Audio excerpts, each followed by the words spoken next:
Good morning, good morning. It's a very good morning. It's a sunshine morning, mga langga. First time good in the morning. We have sunshine today. So, I'm here in my garden to pick some of my malunggay.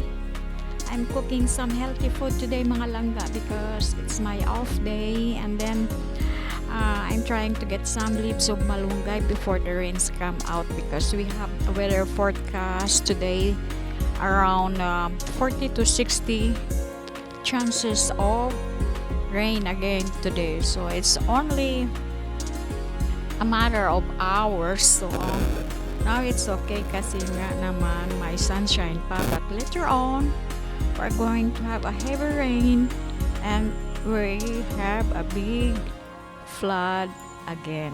But thank you guys for watching. At least I already got my malunggay before the rain is coming on later this afternoon. Thank you guys for watching. Have a good one. Bye bye.